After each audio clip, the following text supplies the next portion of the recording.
GTA 5 was super popular, but I personally never played GTA 4. However, Project Vice has made a video titled GTA 6, 10 things from GTA 4 that need to return in GTA 6. I want to see what was in GTA 4 that I personally didn't experience. 10 things from Grand Theft Auto 4 that need to return in GTA 6. No, Ragdoll physics. Okay, Ragdoll physics is where the character gets thrown around, basically. Physics in GTA 4 was second to none. They were so realistic. Anytime you bumped into an NPC, anytime you pushed them, whatever you did, they reacted so realistically. Okay, yeah, this sort of doesn't really happen. Does it happen in GTA 5? And this is thanks to the Euphoria game physics engine at the time, which allowed characters and even players to perform enhanced animated movements more naturally and perform more lifelike animation. I'm sort of comparing this in my mind to what it looks like in GTA 5 if you run into people. I feel like they just run away. And number 2, Enterable buildings. Okay, so with Enterable buildings, there's so many different ideas here. People are saying that only 10% of the buildings are going to be enterable. Others are claiming up to 70%. I think it's going to be somewhere between 40 and 70. I'm hoping 70, but that does seem like quite a lot. Sucked from GTA 4 to 5 was the fact that the lack of enterable buildings and interiors that you're able to enter. There are many examples of this, one of them being Cluckenville, as you can see right here. And this really was an issue for GTA 5 because with GTA 5 it essentially made the entire place look like it's meant to be a real life area. Obviously it's Los Angeles in video game form, but we didn't actually be able to go into like cinemas really, or like obviously you could go to some places like corner shops and so on, but most places were just a hard front. You couldn't go inside. You're not being able to go into in GTA 5 compared to GTA 4 where you're just easily able to go into Ragdoll and even order food if you want. Now in GTA RP a lot of this is accessible, but not in GTA 5 normal mode. The attention to detail and the fact that it's so easily accessible just to walk inside and order food makes everything much more immersive. There are just a plethora amount of interiors that you're able to go to that are accessible. Here are so many more. Now you can get something similar to this, but again, it's like a corner shop. So you can buy like cigarettes, food, soft drinks, I believe. You can buy that in a corner shop, but you can't go to fast food places like this place right here. Ironically though, I have been inside this place in GTA 5, but that's when I've been playing in RP mode. Thanks for choosing Burger Chot, where the burgers are bleeding tasty. Okay, so you can even go into a restaurant. Wow. Is this like a fancy restaurant, right? Or a hotel maybe? I'm guessing both. Wow, okay, there's quite a few places you go into.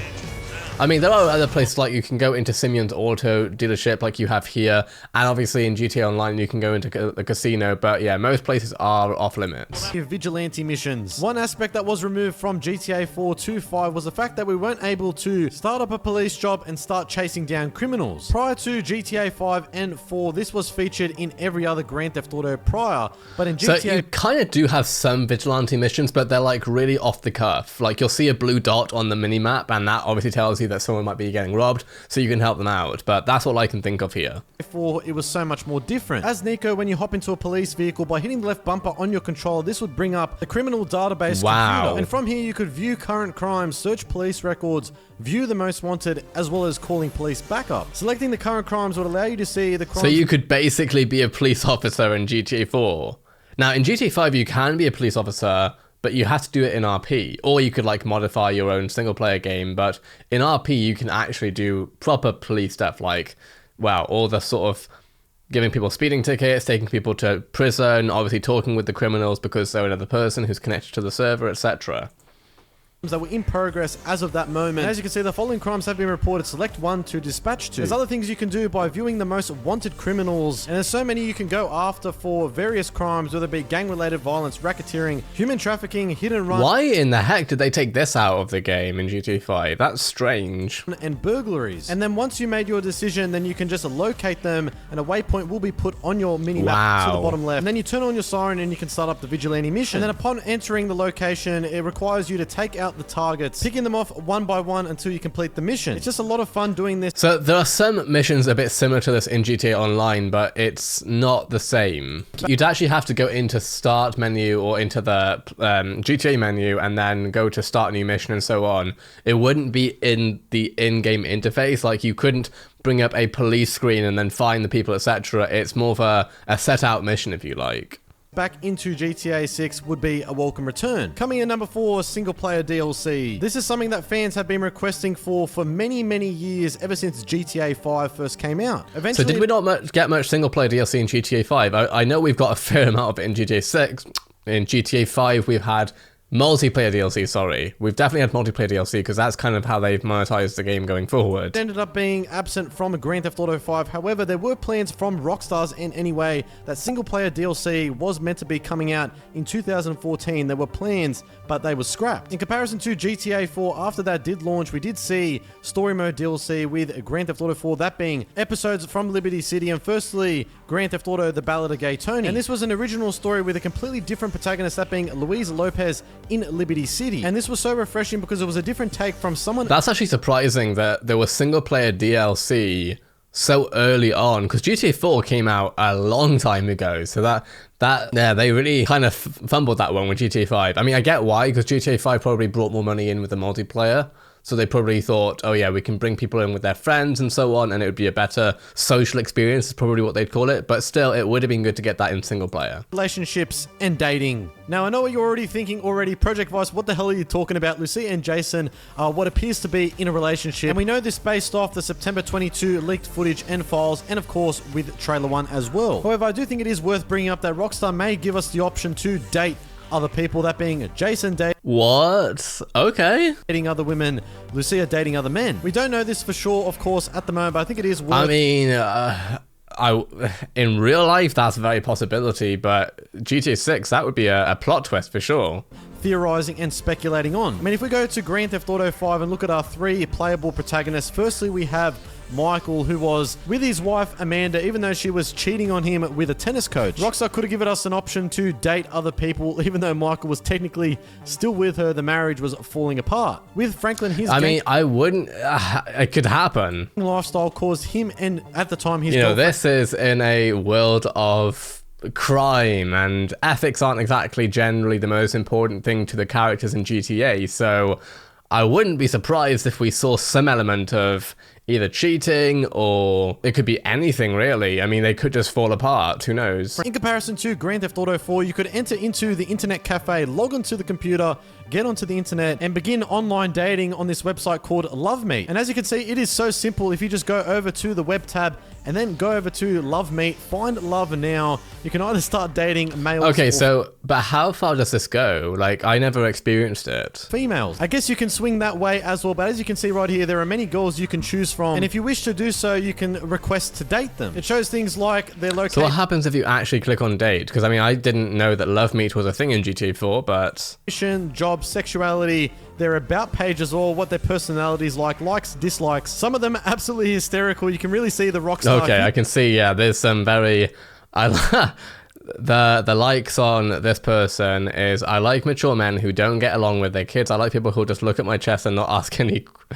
Crikey, man. Humor in them. And they will respond back to you, some of them rejecting you, saying, sorry, I don't think I'm ready to be taken on dates at the moment. But if they do accept so, they'll reply back with a positive response and schedule a time and date for you to pick them up. And as Nico, you can just simply respond back, and the time and date will be put into your phone's organizer. You could actually set up dates in GTA 4? It's really as simple as that. Then you pick them up and you can take them virtually anywhere you want. I had no idea of this. Okay, so I guess if we're going to go in that direction, it's not the same thing, but it's in a similar world somewhat. In GTA 5, you can't do this, but you can pick up people on the street who want to spend half an hour to an hour with you. Hey, we met on the internet, didn't we? LoveMe.net? I'm Nico. Hey, Nico. Pleased to meet you. This is Carmen.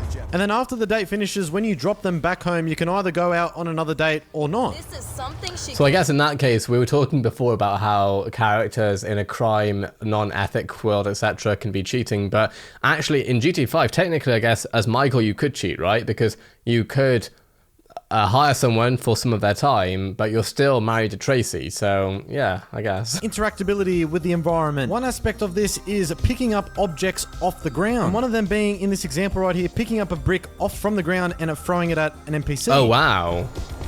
So that's... there's actual environmental interactability in GTA. Okay. I don't think you can do that in GTA 5.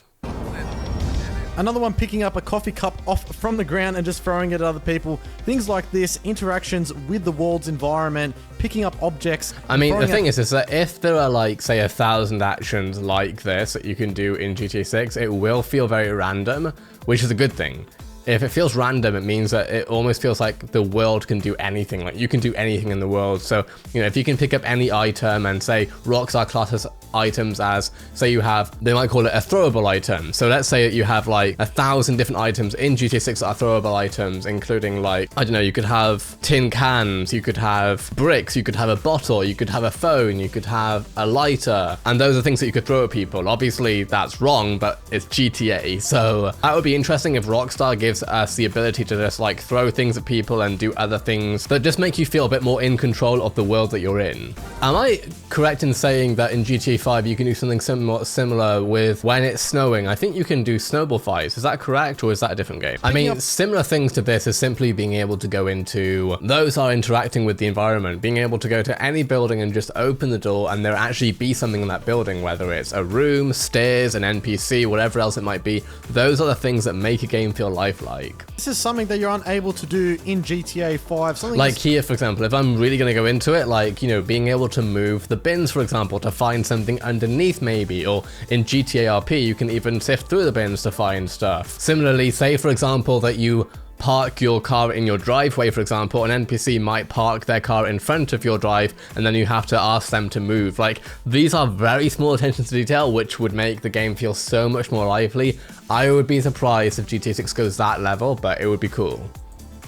As simple as picking up a coffee cup, picking up some rubbish off the ground and throwing it at a random pedestrian, you can't do. That said, as someone who didn't play GTA 4, it's definitely interesting to see some of the stuff that was in GTA 4 that wasn't in GTA 5 that I would also like to see in GTA 6. I would definitely love to see a lot of these attention to detail be added in GTA 6, just because it would make the game feel a lot more lifelike. Thankfully, I think given the fact that now Rockstar is working with PS5 hardware, Xbox hardware, the hardware is so much more powerful than it was a decade ago, which means that hopefully they can fit much more into it this time. And thankfully, because technology has improved, it means that we should be able to see some capacity for some more random events. To me, that comes down to how much RAM there is, how much storage there is, that sort of thing. The fact that they can compress things hopefully better now, which means they should be able to fit a lot more into the game and therefore give us way more different small attention to details that we wouldn't have been able to have otherwise.